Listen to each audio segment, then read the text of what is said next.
Napoléon Bonaparte a dit « L'envie est une déclaration d'infériorité ». Et je suppose que cette citation vous parle si vous avez vous-même été confronté à la solitude, au rejet, à l'isolement, du fait de l'envie ou de la jalousie des autres.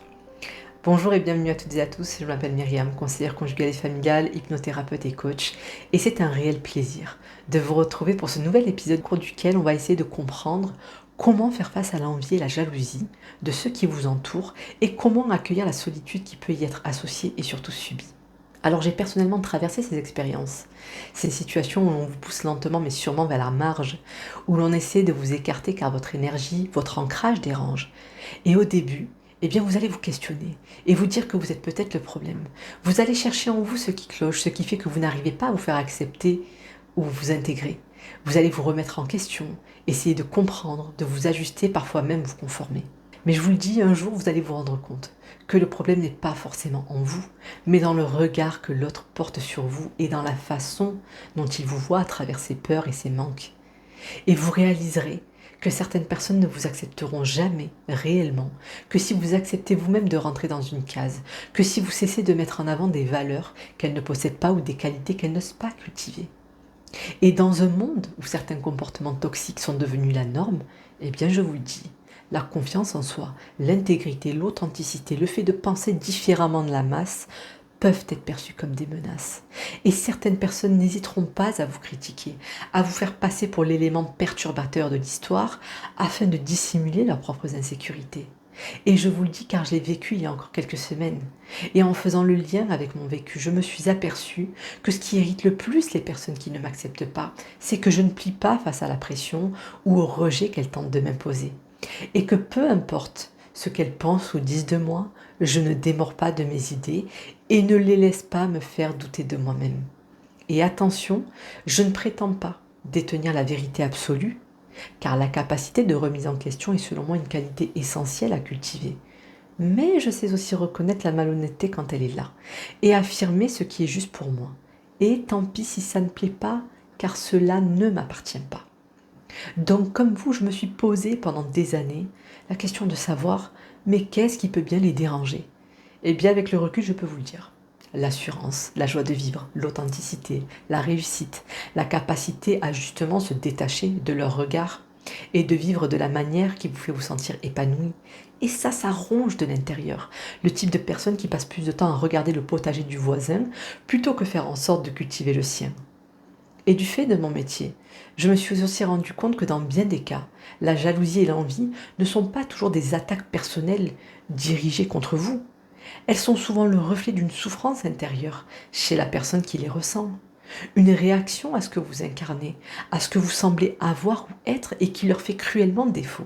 Et on sait maintenant que la jalousie naît souvent de la peur de perdre ou de ne pas être à la hauteur.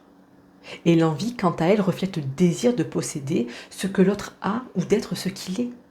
Et quand vous rayonnez, quand vous assumez pleinement vos choix, eh bien tel un miroir vous renvoyez à l'autre ses parts d'ombre, ses doutes, ses échecs, ses renoncements.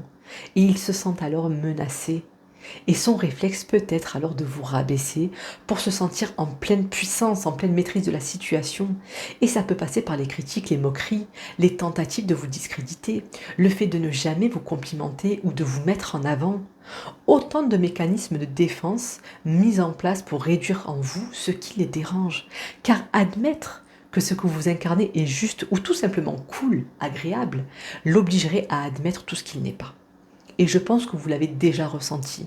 Mais face à ces tentatives d'isolement, il est facile de tomber dans le piège de la tristesse, de la frustration, voire de la colère. Mais c'est précisément là que se trouve le cadeau, qui consiste à faire de la solitude une alliée précieuse. Pendant longtemps, la solitude a été perçue de façon négative, associée à l'isolement, à l'échec social.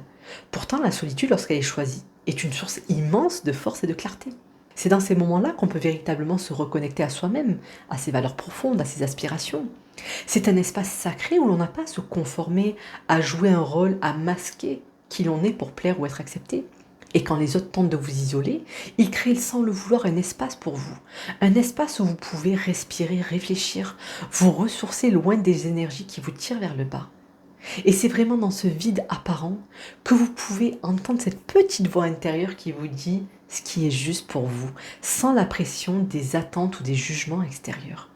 Donc la solitude devient votre meilleur allié car elle vous permet de cultiver votre indépendance émotionnelle. Vous cessez de rechercher la validation extérieure, vous cessez de dépendre du regard des autres pour vous sentir légitime et vous réalisez que votre valeur ne dépend pas du nombre de personnes qui vous entourent ou de l'approbation d'un groupe. Votre valeur est intrinsèque, elle est en vous et inébranlable. Et c'est aussi un moment pour développer votre créativité, approfondir vos connaissances ou tout simplement savourer le calme, on en a besoin. Et pour celles et ceux qui doutent, je vous le dis, la solitude n'est pas l'absence d'amour, mais l'absence de bruit. Un bruit qui parfois nous empêche d'entendre nos propres besoins. Apprendre à aimer sa propre compagnie est l'un des cadeaux les plus précieux que l'on puisse se faire. Car le jour où vous vous aimez, vous savez alors comment vous rassurer, vous nourrir émotionnellement parlant, et vous renforcer face aux tentatives de déstabilisation. Et j'ajouterais même que cette solitude, lorsqu'elle est choisie, n'est pas un repli sur soi par dépit, mais un acte conscient d'amour-propre et de préservation. C'est comprendre que vous n'avez pas besoin d'appartenir à un groupe qui ne vous convient pas pour exister ou pour vous sentir complet. L'appartenance forcée à un groupe qui ne respecte pas vos valeurs est bien plus destructrice que la solitude elle-même, car elle conduit finalement à la dilution de soi et oblige à renoncer à ce à quoi on tient le plus parfois. Et puis, malgré les apparences d'une société qui célèbre l'individualité, c'est bien la conformité qui reste souvent valorisée. Être trop confiant, trop honnête, trop autonome, trop équilibré peut être perçu comme une menace, voire de l'orgueil. Et en soi, ces qualités ne sont en rien négatives, mais elles défient le statu quo. Elles remettent en question certaines normes, elles viennent toucher à certaines zones de confort dans une société remplie d'individus malades qui ont appris à banaliser les comportements malfaisants et sclérosants. Et lorsque vous incarnez la confiance en vous, l'intégrité, la clarté d'esprit, vous forcez sans le vouloir les autres à faire face à leurs failles et à leur manque de courage. Ils voient en vous ce qu'ils n'osent pas être ou faire. Plutôt que de s'inspirer de cette énergie, ils la rejettent et tentent, en vous faisant douter, de vous pousser à la rejeter aussi. Donc résister à une conformité imposée est un véritable acte de foi. C'est choisir d'être vrai même si cela dérange. C'est accepter que votre authenticité ne plaise pas à tout le monde. Et si certains s'en irritent, ce n'est pas votre responsabilité. Car de la même manière que vous faites le choix de vous aligner à ce que vous êtes, ils font aussi le choix de rester là où ils sont. Et c'est d'ailleurs ce qui déstabilise souvent. C'est lorsque vous affirmez avec calme, oui, je sais que je dérange, je sais que je ne suis pas parfaite, et je l'assume. Ils aimeraient presque vous voir vous excuser d'être vous-même, car cela conforterait leur besoin de vous diminuer. Mais en assumant pleinement vos imperfections, votre vérité, vous leur retirez tout ce pouvoir. Donc pour répondre à la question qui est comment traverser ces expériences douloureuses sans se perdre, eh bien je dirais que la première étape c'est de reconnaître ce qui se joue. Bien souvent ce que vous ressentez n'est que le reflet d'un malaise chez l'autre. Sa jalousie, son envie, son insécurité, son besoin de comparaison. Cela n'excuse bien entendu en rien les comportements qu'il vous fait subir, mais cela vous libère d'un poids, puisque vous comprenez que ce n'est pas personnel. Et je pense que c'est exactement là que se trouve le premier pas vers la paix intérieure. Moins vous cherchez à plaire, plus vous devenez solide. Moins vous attendez la validation extérieure, plus vous devenez inatteignable. Et je le précise, il ne s'agit pas d'une posture défensive, mais bien d'un ancrage qui vous permet de faire ce qui est juste pour vous, même lorsque c'est délicat. Ensuite, face aux tentatives de rabaissement, d'isolement, il est essentiel de poser des limites émotionnelles, physiques ou verbales. Et cela peut simplement passer par le fait de ne plus répondre ou de renvoyer l'autre à ses propres jugements et interprétations. Vous savez, récemment, une personne m'a dit « Myriam, tu ne peux pas nier que ce que tu es a un effet sur le groupe. » Ce à quoi j'ai répondu « Ce que je suis m'appartient. Ce que cela éveille chez les autres relève de leur propre responsabilité. » Fin de la discussion. Vous n'avez pas à vous justifier. Votre valeur ne dépend pas du regard d'autrui. Et certaines personnes ne sont pas prêtes à se remettre en question. Vous pourrez passer des heures à expliquer, à espérer qu'elles comprennent, qu'elles changent, mais si elles ne veulent pas voir, elles ne verront pas. Donc vraiment, je vous le dis, abandonnez l'idée de vous lancer dans de longues tirades avec des personnes pour qui ce que vous pensez ne compte pas. Votre énergie est précieuse. Mieux vaut la consacrer à vous construire qu'à essayer de corriger les défauts des autres. Apprenez à vous entourer de personnes qui vous élèvent, vous acceptent et vous soutiennent, même s'il y en a peu.